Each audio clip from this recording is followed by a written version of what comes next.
बजती है वृंदावन बसैया की, करूं तारीफ मुरली की या मुरली के बजैया की।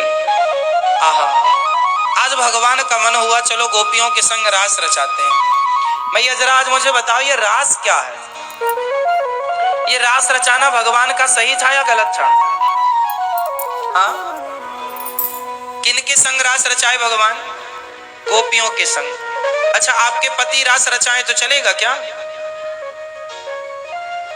पूछ रहे हैं मेरी माँ। आपके पति रास रचाए चलेगा? नहीं चलेगा। नहीं रचाने दोगी? नहीं। आपके पति मैया? नहीं।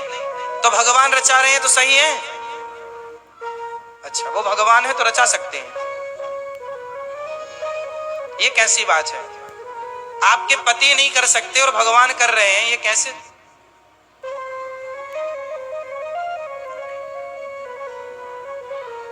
इससे तो भगवान पर प्रश्न चिन्ह लग जाएगा कि भाई आप भगवान हैं तो आप कुछ भी करेंगे। नहीं, भगवान भी मर्यादा में रहते हैं। भगवान भी वही करते हैं जो करने योग्य है, वो नहीं करते जो करने योग्य नहीं है। विशेष बातें अलग हैं कि गिरिराज जी हम नहीं उठा सकते पर भगवान ने उठा लिया। इतने समूह में ब्रह्मांड हम नहीं दिखा सकते पर भगवान ने दिखा लिया। पर रास लीला तो ऐसी लीला है ना जिस पर आप लोग प्रश्न चिन्ह लगाते ही हैं। आप लोगों से तात्पर्य है वो लोग जो लगाने वाले हैं।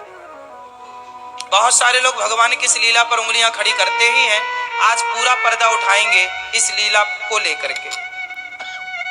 भगवान ने रास रचाए। अभी आप लोगों ने क्या बोला? हम अपने पति को नहीं रचाने देंगे रास। इसका मतलब ये हुआ कि आप लोग रास का मतलब ही गलत करते हैं। रास का अर्थ क्या है?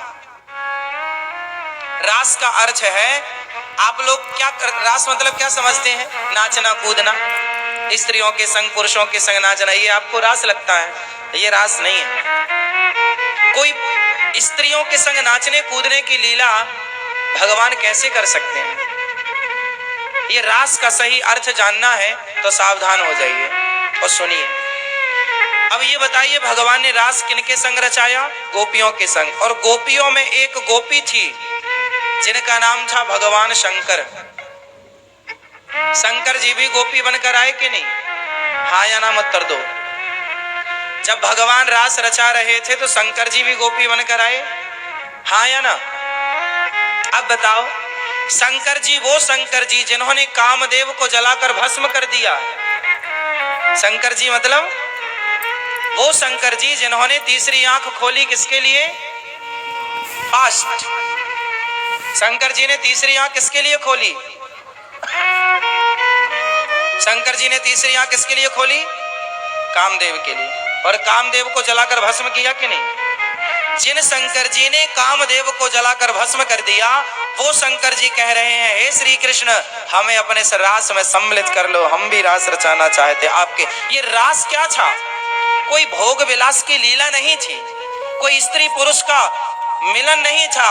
ये तो शिव जी वो शंकर जी जो पार्वती से कहते हैं, सुनो आज हमारे श्याम सुंदर रास रचा रहे हैं, जरा हमारी भी मांग भर दो, जरा हमारे हाथों में चूड़ियां पहना दो, जरा हमारी भी हमें साड़ी पहना दो और हमें भी उस रास में जाना है। उस रास सब कौन क्या बनकर आए? हनुमान जी भी आए। क्या बनकर आए? गोपी बनकर आए।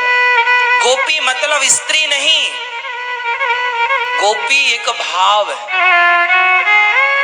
गोपी एक भाव है और वो मिलन स्त्री पुरुष का मिलन नहीं था, वो तो जीवात्मा और परमात्मा का मिलन था। उस मिलन को रास कहते हैं। भक्त और भगवान का क्या था? मिलन।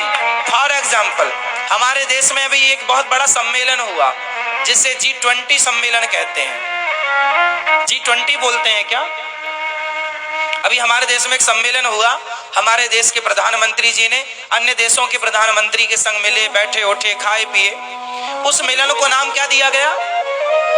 G20। जैसे अनेक देश के नेताओं का मिलने को नाम दिया गया G20, उसी तरह जीवात्मा और परमात्मा के मिलन का नाम रखा गया रास। वो नाम था और आपने रास का गलत ही अर्थ निकाल लिया।